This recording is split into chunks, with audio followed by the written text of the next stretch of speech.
able to, onboard properly and having, some kind of process around that. And then I was thinking about how unspoken expectations, the things that we don't communicate, are some of the biggest things that we actually need to be done, right?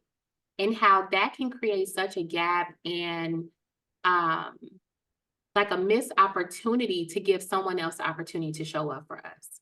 Mhm. So when we talk about the root of unspoken expectations, um, what are your thoughts? Like, what do you think about the unspoken expectation part as it relates to women founders?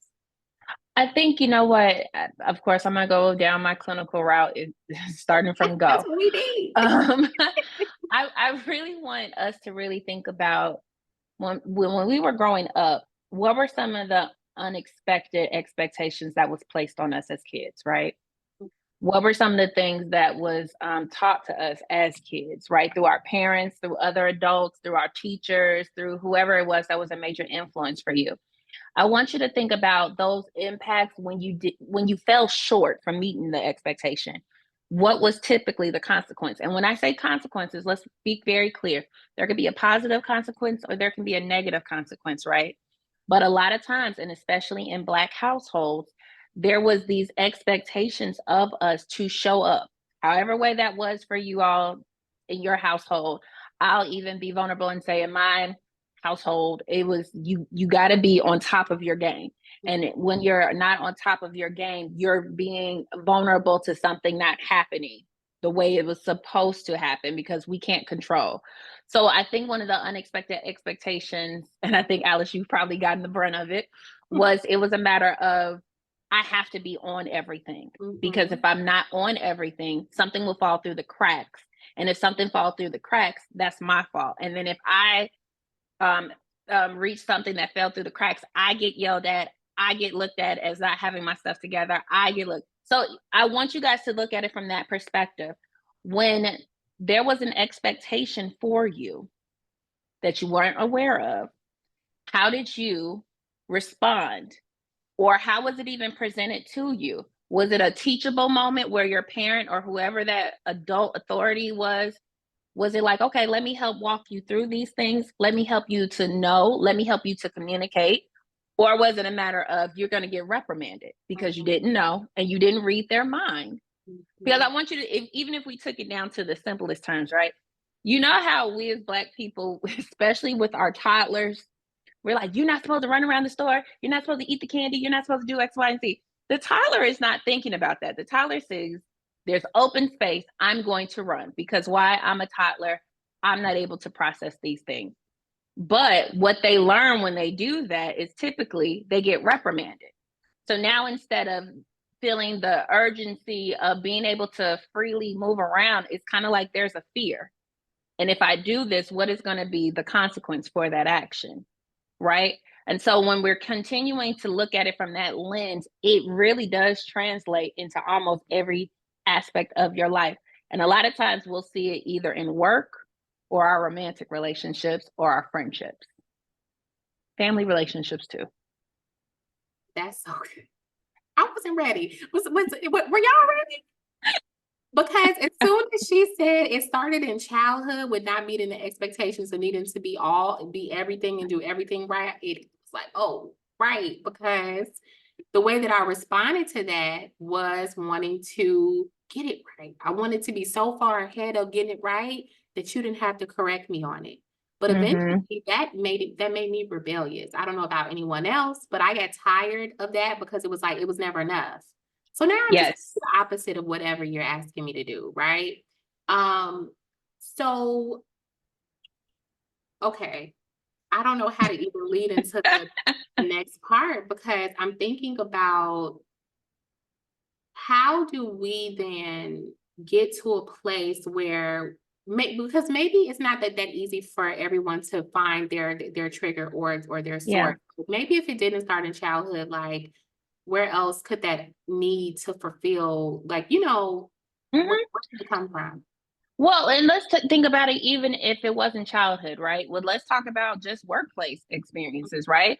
A lot of times we are underrepresented. So we're typically the token in a lot of situations, or if let's say we're an entrepreneur and we don't come from like a family of that, now the expectation is I have to figure this out on my own. So now it's a matter of one of the things that I live and die by is I'll figure it out. Now that has been to my detriment a lot of the times, but it's like, because my mindset is I don't have that much resources outside. I'm one of the first in so many ways. I have to figure this out, or at least so I thought, right?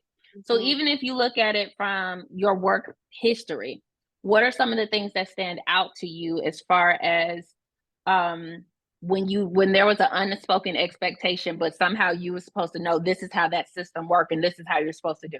Because there's been plenty of times when all of us may not have had just horrible jobs, but we've probably all experienced horrible expectations or experiences, or very bad bosses, where it was just a matter of, we'll do this report.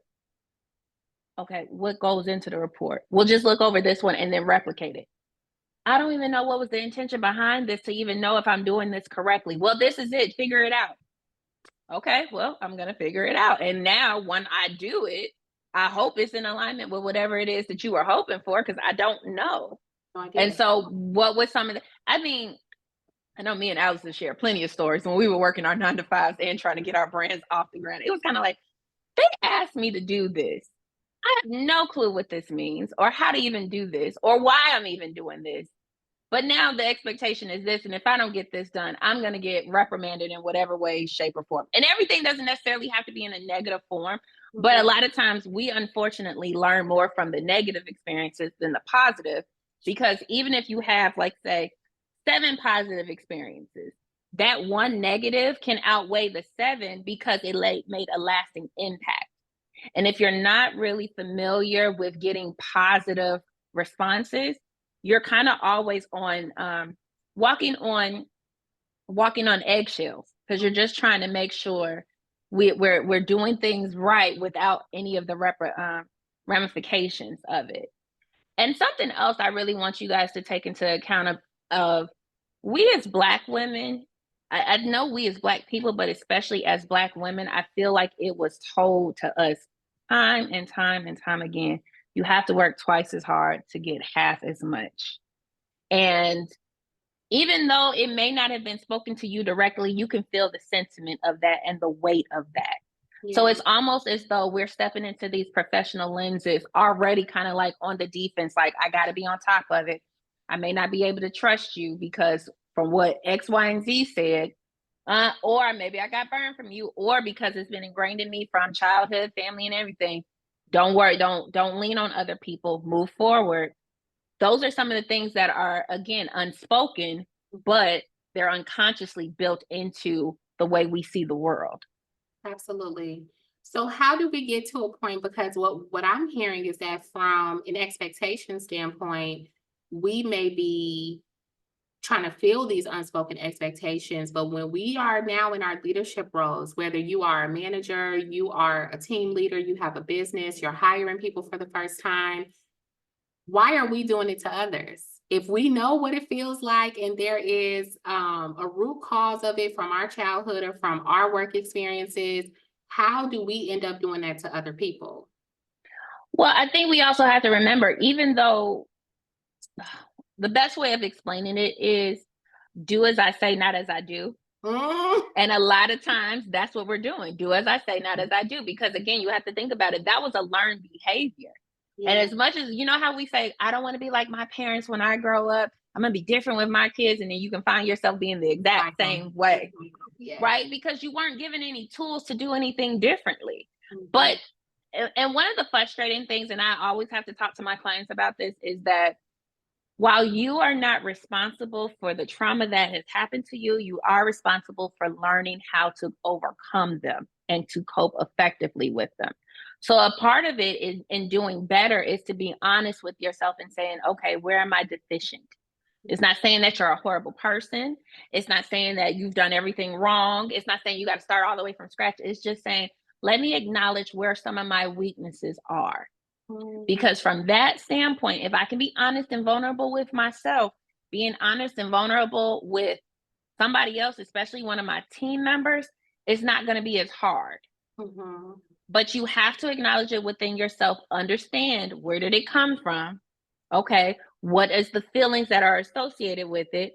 What typically triggers it?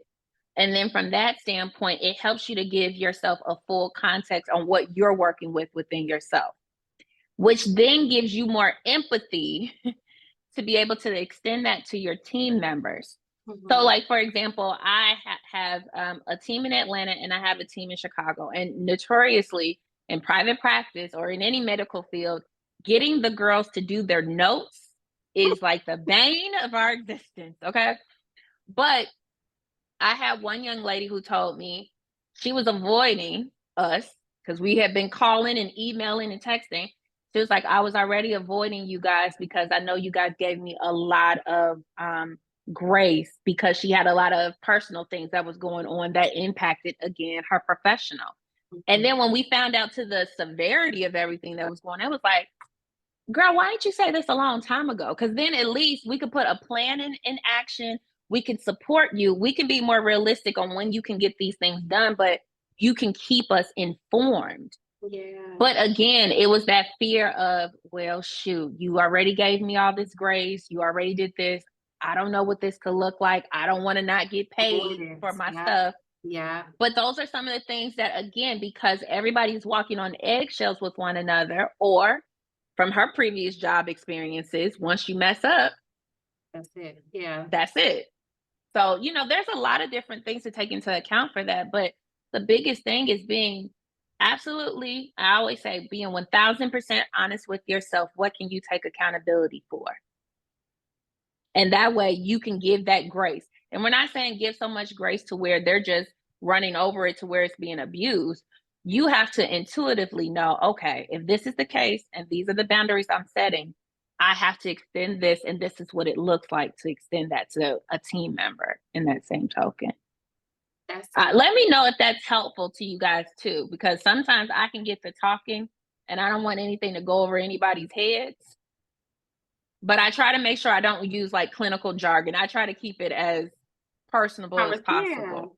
Yeah. No, that definitely landed because I think it's a learned behavior. One of the biggest examples of that, there is an old school practice that when you hire somebody, you just throw them into the mix, and if they can survive it, then they're best for the job. If they can make it Mm-hmm. through with no resources, no support, do whatever you need, um, follow instructions that aren't even instructions and figure it out for themselves, that means that they're qualified for the job. Yep. That's a Yep. learned practice. So there are a lot of people who came up in that are training their teams and hiring in that way because Yep. that's what they learn. It's a learned habit. And so Yep. one of the things that I really try to use my platform for is like, do you know what's possible when you prepare people to do the work? Do you know what's possible when you set an expectation and a standard? Like, do you know what's possible when they have everything that they need to carry out the work instead of the time that they have to waste to try to figure it out? So it's one Yeah. of those things that generationally I want us to really unlearn, because if a person is thrown into a sink or swim environment and they make it to the other side, but they're burnt out, they feel overexerted, they feel undervalued, Mm-hmm. they feel not support, unsupported, they feel all Yeah. things. Does that mean that you were successful as a leader by throwing them in the deep end without a life vest? You know, No. so I'm also learning that like you said, oftentimes we're just doing what we learned or what we experienced because it feels like a norm to us. Yes.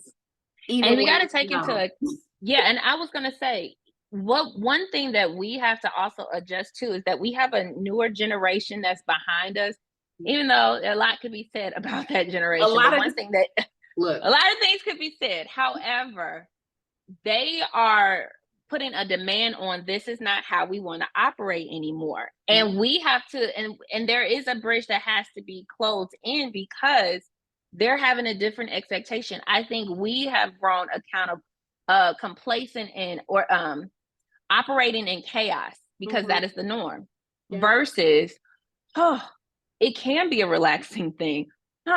We could put standards in place that help support that, versus, well, this is how I do it. This is what the company say, but this is how I do it. And it's kind of like, okay, when we operating like that, it's kind of just like, you got everybody else doing 50 million different systems. And then when the person that came and created this system saying, why are you doing it like this? Because this is how they taught me. Exactly. And Yeah. you're going to see higher turnovers when people are not feeling like they're being supported. This, one thing I am grateful for, this generation coming up is demanding support. They're demanding transparency, and they're demanding honesty in the fact of, we want to be effective at our jobs. Yeah. But we need the tools to do so, which is honestly, those are a part of the stellar things I can say about what I appreciate in working with them. They have standards. They're like, I'm not doing that. I'm like, what? And I think they're not working the 60-hour work weeks at their full time. They're logging off on time. They have boundaries, right? They're coming in with these boundaries to say, I'm not going to be stretched that thin, because they've probably seen and saw the effects of how that has worked for us. Yep. It hasn't. Yep. And I think millennials, we started it. Like, we were the bridge of it, but a lot of us didn't start that. No, it didn't start with us. The baby boomers started that. Oh, really? Setting a standard? They set the standard of a work ethic. No, I mean, it's like us saying no. Like, I think the no started with us going remote. I think it was such a, I think there was such a pull and tug on that, because we were fighting with the older people that were still in those positions. So while we said it, we didn't really have no leverage to go off of, because they were still in power. So I think we planted the seed. Yes. And they get to benefit from it. Yes. So tell me, if we are in leadership now, we have maybe experienced the things, we've gotten to the root cause of what it is. What are some of the things that we can actually do in our day-to-day to not do that to others, to communicate our expectations better in our personal and professional lives? Okay, so one thing I'm always going to advocate, you need to be talking to a therapist. I'm just going to throw that out there, because we, as Black women showing up in work, whether you're an entrepreneur or not, there's trauma associated with it. Every person I've talked to, especially if we're working in corporate spaces, there's some type of trauma that's associated with it. So that will be always my first thing. But one thing that I'm actually learning from myself is being very intentional about what your morning routine looks like, because that also helps you to command your day without feeling overwhelmed, and it helps you to put boundaries in place, right? So if you know you need to have certain conversations, you need to think about, what are the days that I am most emotionally equipped to handle these type of conversations, right? So one of the things is my admin team, they already know, okay, on Tuesday, Wednesday, and Thursday, Lauren operates at her best with seeing clients. But now, because I've been doing it for so long, she only got the mental capacity for 2. And depending on which client it is that's trying to come in, they know, okay, no, don't put them as the first day, put them towards the end, or maybe in the middle when she got her stride. But in all honesty, it's because I've expressed to them, hey, this is where I'm at emotionally. My tank is maybe running on fumes right now, so I need to be that, right? So a part of it is being very intentional about what your morning routine is, and make sure in that morning routine, you're giving yourself some time for you. I don't care if it's just breathing. I don't care if it's sitting in silence. I don't care if it's doing your prayer or affirmations. Give yourself that time, because that's your way of checking in with yourself, so you can really evaluate, okay, from a 1 to 10, where am I in that spectrum?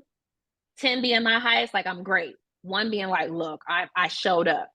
Okay, if I'm like at a 5 or 6, I'm not going to do more, or I'm not going to do less than that 5 or 6. I can't give you an 8 if I'm not at an 8. I can't give you a 7 if I'm not at a 7. I'm not going to give you a 2 because I'm at least at a 5 or 6. So I'm going to give you the best of what that is, right? So that's one thing. Another thing, and I know this is hard for us to do. It is. However, I get my wine. Should I? I mean, you're going to have to be vulnerable. Okay. So one of the biggest things, like I know I have a Precious, Alice has a Takira. So it's kind of like by default, they get to see those parts of us because when you working together, that is a relationship, Yes. right? So one of the biggest things is you have to be honest with the people you're working with. They're picking up on something, but they don't probably know how to ask. They don't know if it's okay to ask. They don't know if they're stepping out of place in doing so. But the more honest you are with them, the more they're able to build trust in everything that you're building as well. I'm not saying telling them all your deep, dark secrets, but what I am saying is for the things that are affecting how you are going to show up as a leader, express that to them. Because I think another thing we were taught was you Your show game, up with your game face on, yes, at all times, period, right? at all times. So Yeah. you don't show up showing weak or vulnerable. When in reality, the more vulnerable you are, the more you'll have people buy into what it is that you're leading them towards. There is a trust there. There is a, hey, even when we're going through our ups and downs, I'm going to ride with you because I know this isn't typical. And I know your standard of excellence is always going to override. Yes. There is a lot of power in just being honest, just being honest. Yes. So that's another thing. I really, if you guys don't take nothing else from what I said, identify your support systems, right? So that could be within your professional lens and within your personal lens. You need an outlet, right? So you need to rally on those that identified support, but recognize everybody can't be everything. So what I might tell Precious is something I may not tell Alice because Alice may be able to handle that. Precious may be able to handle that. Don't throw everything. Really analyze your support system. Who can you trust to support you doing X, Y, and Z? We Right? have a question. Oh, go ahead. How do you ensure that they don't take advantage of your vulnerability? Now, can I just say, because Yes. we use Takira as an example, I think she's here. I know that Mm-hmm. that's a trusted space. I know that she is in business, they would say like a trusted advisor. She is Yeah. someone that has over the years continuously shown that is a safe space to show her exactly what things are, right? There's still professionalism, right? Yeah. But also the relationship part, like Lauren said, it's hard to work with someone that closely for so long and not build a relationship based on trust. You know, Yes.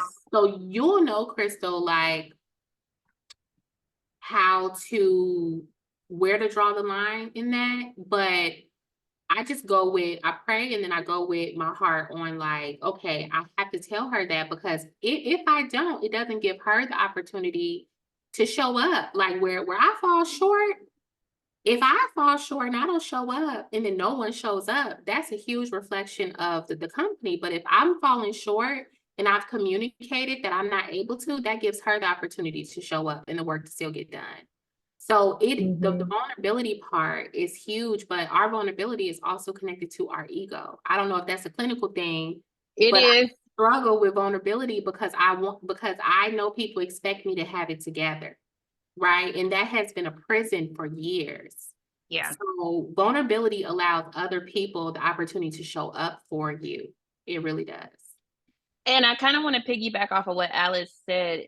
I think because we set up that expectation that I'm going to always have it together, we're assuming that they don't have the capacity to take it in when we don't have it together. Right. So I really want you to think about like this. When you're asking that question so that they don't take advantage of it, it's more so of how can I control the outcome of this situation? When in reality, you don't have control. I want to challenge you on that. You really don't. For us as leaders, for us as business owners, there's only so much we have control over if you really think about it, because we're trusting that the people we hire are going to take care of that. We're trusting that the clients that we take on are going to pay us on time. So when you really look at it, there's that much control. So in all honesty, we're working in a false sense of control when in reality, that's just not the case. Ooh, So I want you to be mindful of pride that might be associated with it. But also too, and this is a big one, I want you to take ownership of the shame that you've created around it. Mm, Because a lot of times I don't think we realize how much shame comes with if I don't have it together, if I have to even be vulnerable to you, what does that say about me? yeah. Right? And the whole thing is, I can understand, sometimes we've had situations where people have taken advantage of it. But I also want to challenge you to say, were you able to operate from a sense of discernment to really be able to say, should I have ever shared with that particular person in particular? And sometimes that's just going to come from experience. We don't know. But I do know that a lot of times when you keep the barrier up, you're not letting any bad come in, but you're not letting any good come Or in come in either. either. You're not giving, like I said, that you're not giving them the opportunity to show up for you. No, you're And why are not. we so surprised when people show up? Like I think someone said like I had asked to reach out to a distant friend in business and had asked them to do something. They were like, Alice, I'll do it for free. Like, and I was like, I don't know, like, let me know your price, whatever. And it was like, I'll do it for free. Someone told me, and I can't remember who, they was like, your name carries weight and respect. They want to show up for you. Right? But I would Yeah, have been sitting over here struggling, trying to do this little thing if my pride stood in the way of me asking for the help and support. Like, I don't need to know it all. I don't have to have it all together. And no one expects that of me but myself, right? yeah, So the unspoken expectation is like, I may be sitting here struggling, wishing someone would offer the help, but how would they know that I need the help if I don't communicate it? yeah, yeah. So that's a huge one. Hmm. She said, "Y'all And have don't be my afraid to share heart." that. Aw. Don't be afraid to share. I understand, trust. And I'll be even transparent with you all. Within these last 7 months of my business, because we did an expansion and we had people leave, this has been the hardest 7 months, the hardest 7 months I've ever experienced in the 5 years we've been open. But one thing I'm so grateful for, my support that just knows me, because a lot of times I don't say anything, but they can pick up something was wrong. Yeah. And it was a matter of, in full transparency, I was having difficulties making payroll because I work with a lot of insurance companies. They were taking forever to pay us. Mm. I fell short on payroll. My mom stepped in and gave me that money. And honestly, I didn't ask her. I felt ashamed. I was like, why can't I figure this out? Let me try to see what I can pull. And because I maybe wasn't picking up the phone as much, or I was more quiet than usual, or I was in town, but I didn't tell any of my friends or anybody that I was in town, she picked up on it and said, what is wrong with you? Yeah, what do you And need? once I had to break down and tell her, she was like, why didn't you say something earlier? Yeah. And me already creating the narrative, my mom is retired, she's on a fixed income, she can't do X, Y, and Z. Honestly, my mom probably is a secret millionaire and I just don't be knowing it. But she was like, how much do you need? Okay, transfer that. Okay, I'll give you the rest later. Transfer that. And so that took that part out of the negatives. But a Mm. lot of times, because again, I've never been in this position, I'm always used to figuring it out. Myself, yeah. I had my little sister, she could pick up on something that was going wrong. She was like, I'm sending you some money and I get to be big sister today, period. I don't want to hear nothing. You're done taking and you're not going to pay me back. And I'm like, Yeah. and all I can do, like Alice was saying, It's thank you. receive it. It's receive it. That means you Because, have a solid track record of showing up for others. yes, People are able to discern when it's not okay, when something is off and when it's not okay. Luckily, because they're paying attention, right? But because I tend to isolate when I'm going through hmm, stuff, so no one would ever know, right? I can still post a little bit, you think everything's fine, but over here I'm crumbling, right? yep, So yep, luckily, I have friends that will literally somehow get in this building and just show up to the door and be like, "Hey, you ain't answered FaceTime in a couple days. Like, I needed to put my eyes on you. I had to yep, see you to make sure you're okay." But what I wanted to say is that we don't want to wait until people have to do that for us. We want to communicate and be comfortable with saying, early, I'm in this situation, I wouldn't ask unless I really had to, and just being confident in either they're going to say yes, they're able to, or no, or meet me somewhere in the middle of what I actually need. Or get you connected to somebody Or else get that you can. connected. Yeah. So I really think that building a solid support system, being able to articulate the things that we need, and allowing the no not to be like a no Death can't do. sentence. Yeah. Like we have to get okay. And I'm not okay with a lot of no's, but it's something that I'm working on because I see no as an opportunity to let somebody else give me a yes. Like maybe you can, but That's a good reframing. yeah, like it's not you, this isn't the only source. So let me see what my other options are, you know? Mm-hmm. Mm-hmm. So before we close out, because I know we are a It little was something. Oh, I'm okay. sorry. It was one more thing I did want to say too. I want you ladies to also remember you're worthy of receiving. Yes, A lot of times we're planting seeds into people, into others. There's also a benefit from us giving, but there's a benefit of us receiving because you're blocking whatever is attached to them giving to you. yes, So taking off that prideful hat, that ego allows you to be in a position to receive. Because I think we as Black women, we're always giving without the expectation of getting it back. This is when we're talking about this soft Black girl era. Yeah, I'm completely helpless. Yes. Pour back into me. My answer is yes. Give helpless. me whatever it is that you want, all that other stuff. Because I want you to get into the practice of knowing you are worthy of receiving as is without having to do anything. Yes. And that's my 2 cents, and I'm done. Thank you, Lauren. Y'all, before I know that we are a little bit over, but before we go, I just wanted to close us out with some things like, okay, Alice, we done talked about the mental health part of it, right? How do we actually communicate these standards in our business? And there are some what I'll call safety guards to being able to do that, right? So I use this example in my newsletter, but unspoken expectations are always showing up, right? We've talked about them. And in business, it may look like, man, I always have to check in with my team and ask them, like, what's going on? Like, where's it? What's the status of this? Instead of just telling them to please keep me informed on your progress. Make it a practice that maybe if you have a virtual assistant, before she closes out for the day, she sends you a status update of where she left off in things. That'll allow you to take the like, have to hurry up and follow up because she didn't tell me anything. Did you communicate the standard to her that your expectation is that before she logs off for the day, she sends you a rundown on what she completed, what's still in the works, and if she needs more time or support with something, right? If it's like, my team relies on me to fix all the issues that come up, that probably means you haven't empowered them to feel like they can actually make decisions on their own. So the way that you would communicate that type of expectation is like, please try to solve these problems on your own before you come to me because I trust you. Let me affirm you and say, I trust you to handle this. And whenever you need support beyond that, tap me and let me know, right? But it needs to start with you because if every single thing comes through you, it's impossible for you to really experience the relief of a true handoff, right?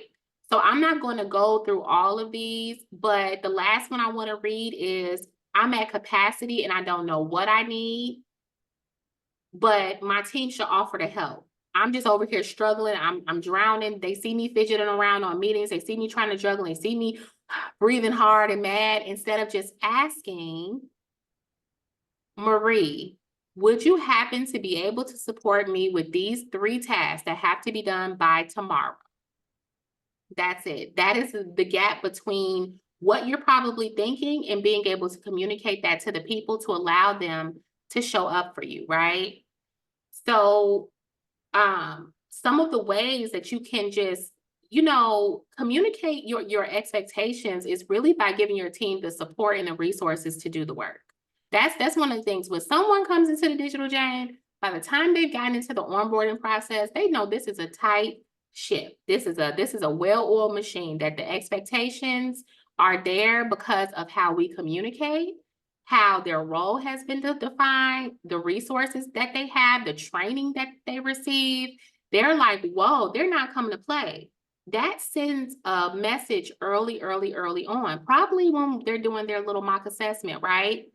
Think Mhm. about that opposed to someone who is they're onboarded and it's like a application, they like do a little, they may hear back a couple weeks later in the onboarding process. You probably in the car driving, you're like, okay, these are the 3 tasks I want to give you. You haven't shown them how to log in or where to look for things. They're just kind of thrown into the mix. What kind of expectation is that communicating to the team? So we want to think about our back end and in our businesses as like the standard. This is what is required to work with me, right?